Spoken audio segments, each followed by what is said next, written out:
Honnêtement, les gars, je sais pas quoi vous dire. Moi, vraiment, vous savez, je parle de football. Bon, si cette chaîne m'entend depuis quelques temps.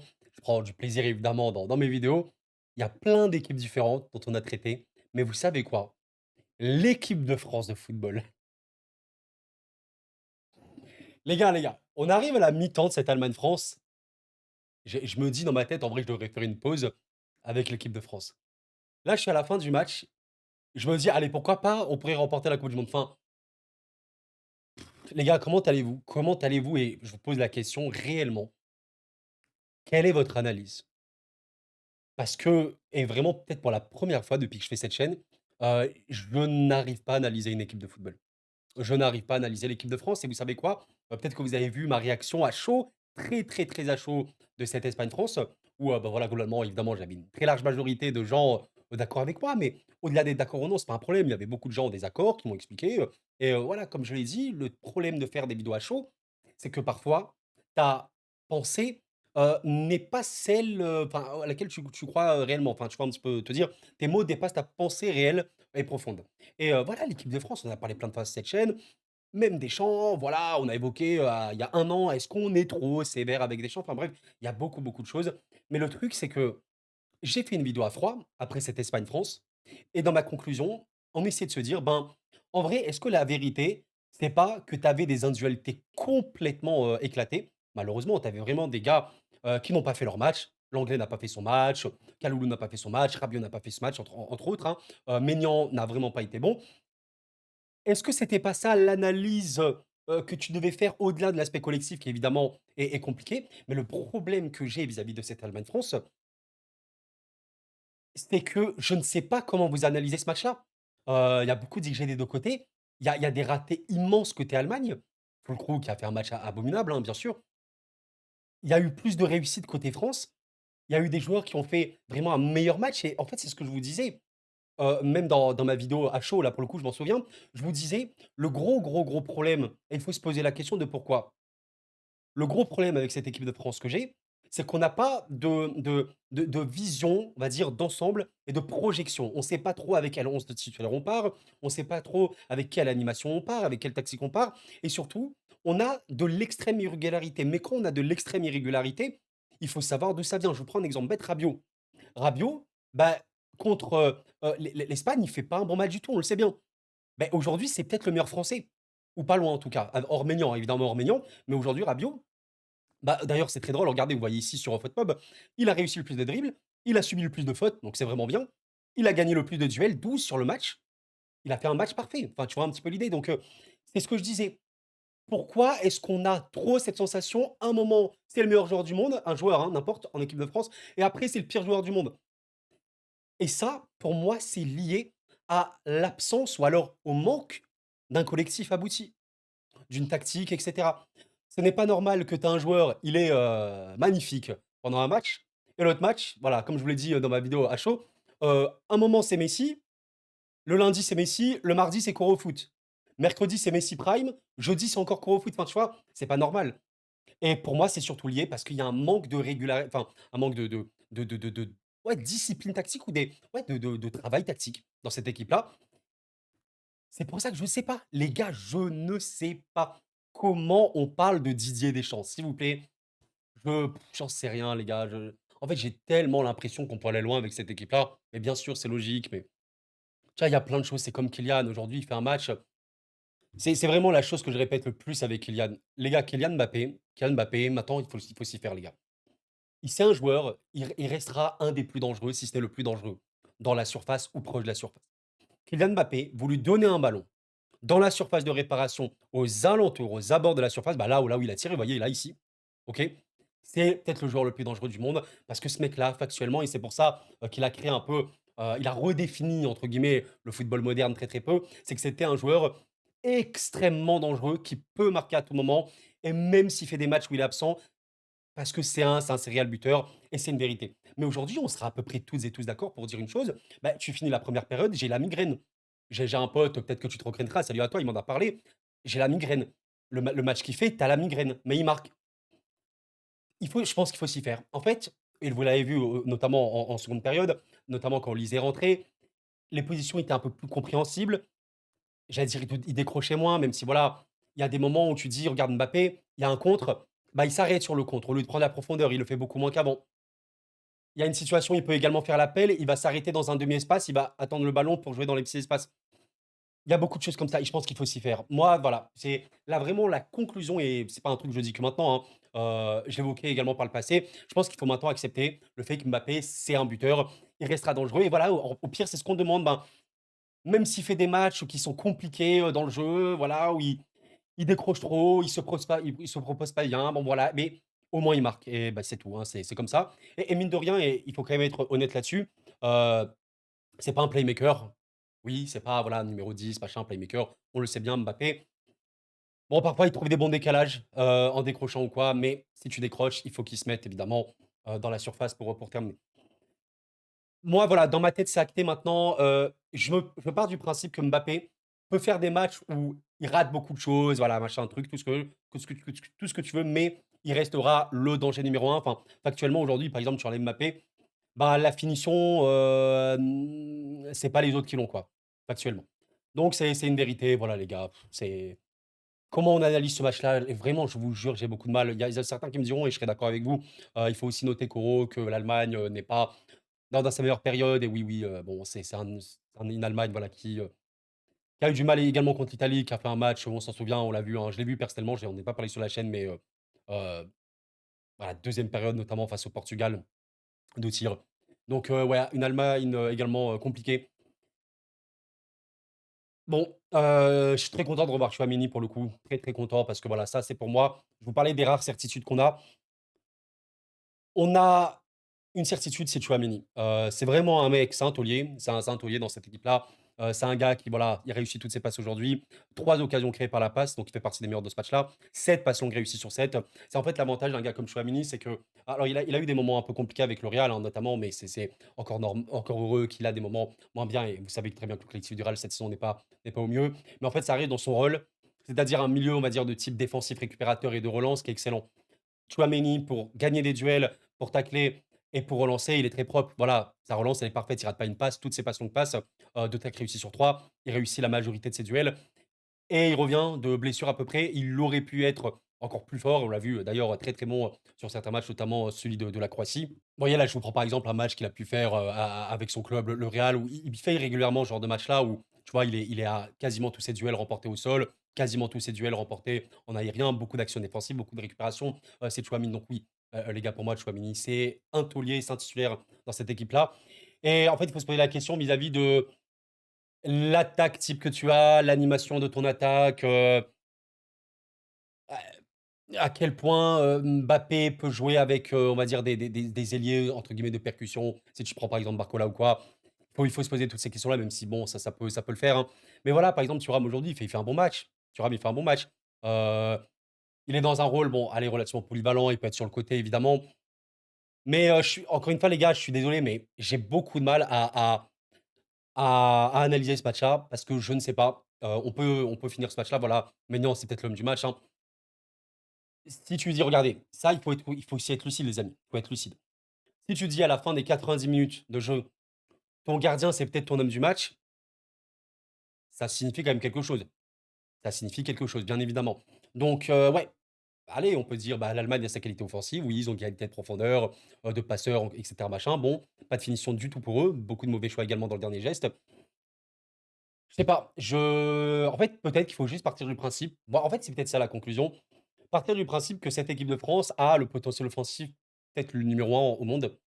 Parce que trop de joueurs de qualité offensivement, comme je vous l'ai dit, avec un effectif complet, tu peux imaginer des mecs comme Désiré Doué, comme Bradley Barcola, comme, je sais pas, voilà, Thuram, Kolo, Michael Olise, n'importe quoi, Cherki. Enfin, ces mecs-là rentrés en cours de jeu. Tu as compris un peu l'idée, donc ça prouve que tu as un talent offensif beaucoup trop important. Et donc, en fait, je suis en train de me dire, quitte à jouer vraiment offensivement avec, on va dire, 4 joueurs offensifs alignés sur le terrain, comme on l'a pu le voir ici, comme on a pu le voir sur la Croatie au match retour, comme on a pu le voir face à l'Espagne, ben, tu auras forcément et très logiquement une structure moins bonne, parce que c'est logique, hein. Et du coup, voilà, tu es plus exposé, parce que tu as moins, on va dire, de milieu pur. Enfin, là, tu vois, tu as Tchouaméni, Rabiot, Cherki, c'est un joueur offensif. Évidemment que si tu enlèves Cherki et tu mets un joueur comme Camavinga, ou par exemple même, je sais pas, un autre milieu défensif, je sais pas quoi, tu es beaucoup plus solide, c'est normal. Donc, bah, peut-être c'est ça la conclusion. Tu es beaucoup plus exposé. Des mecs comme Hernandez, Badé ou quoi, ils ont pu être exposés, même si voilà, j'ai aimé, notamment, le match de Badé. Malo Gusto, il a fait une très bonne seconde période notamment. Bon, bah, peut-être que c'est ça aussi le football et on n'est pas dans le football de club. C'est-à-dire le football de club, bah, il y a des équipes qui peuvent jouer avec beaucoup, beaucoup de joueurs offensifs, OK? Et être relativement solides. Mais pourquoi? Parce qu'elles ont plus le temps de travailler tactiquement, parce qu'elles ont un pressing exceptionnel, non-stop, littéralement. Enfin, on a vu notamment Liverpool cette saison, qui est une des équipes les plus intenses d'Europe. Bah, Liverpool a joué, ouais, avec, bah, je peux vous montrer par exemple une équipe type qu'ils ont pu avoir. Bah, voilà, tu vois, par exemple, Liverpool, ça c'est contre le Real Madrid où ils l'ont emporté. C'est un match où globalement, ils n'ont pas eu des milliards de danger. Bah, en vrai, il y a peut-être eu, ouais, il y a eu un penalty manqué par Mbappé, mais à part ça, de mémoire, il n'y a pas eu grand-chose. En bref, on va pas parler de Liverpool-Milan. Mais en fait, ce que je veux vous dire, c'est que Liverpool joue avec 4 joueurs offensifs. Là, c'est Curtis Jones, parfois ça peut être Szoboszlai. Szoboszlai a pas mal joué sur la seconde partie de saison également. Face au PSG, Liverpool était à 4. En fait, voilà ce que je veux vous dire par là, c'est que malgré ça, Liverpool, c'était une des meilleures défenses d'Europe. Ça a été pendant longtemps la meilleure défense de Première Ligue, etc. Ça a été une des équipes de très très loin en Europe qui subissait le moins d'occasions. Bah, pourquoi? Parce que c'est ultra huilé, ça presse énormément, ça récupère beaucoup de ballons, il y a énormément d'efforts. Ben, c'est pas forcément ça le football de sélection. Et je me dis que dans des matchs de Coupe du Monde où c'est des matchs ultra précieux, ultra importants, tu vas te donner à fond. C'est pas choquant de se dire que, allez, t'es à la Coupe du Monde, bah, tous tes joueurs offensifs vont travailler. Et tu as quand même apprécié ce soir, enfin ce soir, aujourd'hui, face à l'Allemagne, de voir des mecs comme Marcus, comme Colo, bon, qui a peut-être été le joueur peut-être le moins inspiré. Bah, ils reviennent, ils font les efforts, c'est cool. Je me dis, si tu pars sur une équipe type avec des mecs comme notamment Dembélé qui sera titulaire, hein, c'est très logique si il est apte, évidemment, ce n'est pas blessé ou quoi. Dembélé, on sait que les efforts, il est fait. Bon, bah, je me dis ça peut le faire donc je suis tellement partagé parce que en fait, j'ai l'impression que vous savez, c'est entre guillemets le vraiment la définition du couteau à double tranchant. Enfin, c'est pas ça l'expression, c'est quoi? Ouais, peut-être c'est ça, la lame à double tranchant, enfin bref, c'est vraiment une équipe comme ça pour moi, l'équipe de France. C'est une équipe qui, dans ses temps faibles voilà, c'est en vrai, je crois que j'ai trouvé mon truc. Les gars, je crois que j'ai trouvé mon truc dans ma tête. Je pense comme ça, après vraiment réflexion, avec le temps, avec le même l'historique, hein, des matchs, qu'on a pu voir l'année dernière ou il y a quelques mois. Et cette nouvelle équipe de France avec 4 joueurs offensifs, avec un créatif, ça peut être Olysée contre la Croatie, ici par exemple c'était Cherki et cetera. Mais en fait, ma conclusion, c'est peut-être celle-ci: l'équipe de France, de par son jeu, de par sa tactique, de par les joueurs qu'elle a alignés, aujourd'hui c'est une équipe qui sera faible, même très faible dans ses temps faibles, mais forte, voire très forte dans ses temps forts. Donc c'est vraiment une équipe à double tranchant, poussée à l'extrême. Et je pense qu'il faut l'assumer et bon, bah, ça peut être aussi, plus spectaculaire machin. Bah, c'est peut-être ça. Peut-être que c'est vraiment ça et ouais, certains me l'ont dit et vraiment les gars, après recul, vraiment à froid, je peux que vous comprendre. Certains m'avaient il y avait quelqu'un qui m'avait dit un truc très juste, peut-être tu te reconnaîtras. Tu me disais, «Personnellement, j'ai fait encore confiance à Deschamps», mais tu me disais que c'était pas parce que c'était le plus grand tacticien ou je sais pas quoi du monde, le plan de jeu le plus poussé ni rien, mais parce que, il y a il comprend son équipe, il comprend les points forts de son équipe et qu'il sait que dans un match, l'équipe de France aura ses temps forts. Avec le retour des joueurs titulaires, notamment en défense, tu peux imaginer une équipe de France très compétitive. Et peut-être que c'est ça. Bref, t'en sais rien. Bon, je rappelle quand même ce match-là, il perd des 5-1. Cherki est rentré, il a tout changé, parce que c'est un joueur créatif, de danger, etc. L'Espagne a évidemment beaucoup reculé. Mais voilà, c'est une équipe de France qui, j'ai l'impression, se base beaucoup sur la réussite. Évidemment, bah, si ton gardien, en fait, tu dois compter sur un grand gardien pour cette équipe de France, c'est ce que j'ai l'impression. Tu dois compter également sur de la finition, ouais, je suppose. Mais ouais, je me dis quand même qu'avec l'équipe type, défensivement, Saliba ou Upamecano sont tellement importants. Tu l'as vu quand même dans la profondeur, on avait beaucoup de mal. Saliba ou pas, ils peuvent être très, très, très chauds là-dessus. Koundé, peut être excellent, là, on s'en rappelle également. Bon, là, ça a été Dean, ça peut être Théo Hernandez, on le sait bien. Peut-être que c'est ça la conclusion. Une équipe, très, très forte dans ses temps forts, très faible dans ses temps faibles. Et tu as vu la seconde période, voilà, hein, la première, l'Allemagne doit marquer, pas qu'une fois, réellement. Pas de réalisme du tout de leur côté, Maignan a fait son match. En seconde, tu es bien mieux. Tu as beaucoup, beaucoup de grosses situations, tu marques, tu marques, oui, oui, c'est bon, tu as vu les buts, hein. Le 1 but de Mbappé, sur le flanc gauche un petit peu, oui, c'est vrai que voilà, tu vois quand même que la plupart de ses tirs, c'est aussi sur ce plan-là, assez normal parce que de base, c'est un joueur de demi-espace gauche. Ouais, bonne finition, bah, c'est Kylian, bonne finition, ça reste Kylian. Ça reste le joueur qui tire le plus en Europe, ou presque, hein. Ça reste le joueur qui marque le plus en essai. C'est Kylian, c'est vraiment le point fort ultime, c'est ce qui fait que les gars, il faut qu'il soit titulaire. Il faut qu'il soit titulaire. Parce que même s'il rate, machin, il est le danger. Il y a il est dangereux. Finisseur, danger, danger, il tire 5, 6, 7, 8 fois, 10 fois par match. Pourrait marquer plus, mais c'est évidemment impossible de tout le temps marquer. Donc c'est très, il faut s'y faire, je pense et bah, tant qu'il marque, quoi. Et comme me l'a dit, mon pote justement, heureusement qu'Mbappé marque. Bah oui, heureusement, mais c'est son point fort, il faut qu'il marque. Donc ouais, bon, vous voyez les gars, c'est pas un débrief proprement de ce match-là, c'est plus une réflexion parce que je suis très perturbé. C'est pour ça que vraiment, les gars, balancez vos retours à fond, hein. Balancez vos retours, n'hésitez pas à l'argumenter, le développer. Je peux pas lire, tout le monde, s'il y a énormément de messages, les gars, il y avait quasiment 300 commentaires, sous ma dernière vidéo. Je peux pas évidemment répondre à tout le monde, mais je les lis et j'emmagasine ça. Bon, conclusion les gars, qu'est-ce qu'on conclut? Ouais, faut attendre la défense, de retour, la défense type. Il faut également réfléchir à cet entrejeu. Tchouaméni pour moi c'est OK, mais voilà. Peut-être Rabiot au final, hein. Moi je compte sur Camavinga aussi, à quel point Camavinga peut revenir à un très bon niveau, mais ça c'est vraiment un truc pour moi qui est ancré dans ma tête. Quand tu as des joueurs qui font des matchs parfois exceptionnels, parfois super nuls, parfois incroyables, parfois re-nuls, c'est que tu as une rigueur, tactique, une compréhension tactique et cetera de ton équipe qui est, plus faible. D'où le fait qu'il y a pas de régularité. Généralement les équipes tactiquement très, très, très, très bonnes, bah, en fait, elles ont une régularité et la large majorité des joueurs restent à un niveau très convenable et c'est pour ça que le football de club, le football de sélection est différent. Mais si vous voulez, dans des clubs, bah, tu as des joueurs, tu prends Pedri au Barça, tu prends Vitinha au PSG et cetera. Sur les 50-60 matchs qu'ils ont à faire sur une saison, bah, il y en a peut-être 5 où ils sont pas bons, tu vois un petit peu l'idée? Et la large majorité, ils sont excellents. Parce que tactiquement, machin et cetera. Après, c'est d'autres équipes évidemment, tu affrontes pas les mêmes choses et c'est aussi le charme du football de sélection. T'as pas aussi autant de temps de travailler ou quoi et c'est pour ça qu'en vrai, je me rassure un petit peu dans ce sens-là où je me dis: «Le football de sélection et notamment le football de tournoi», moi, ce que j'aime bien dire, vis-à-vis de Mbappé, je le disais un petit peu à l'époque, je sais pas si c'était à l'Euro, mais en tout cas à un moment, c'est vraiment une idée que j'ai dans ma tête. Pour moi, Mbappé, c'est le meilleur joueur du monde pour les tournois.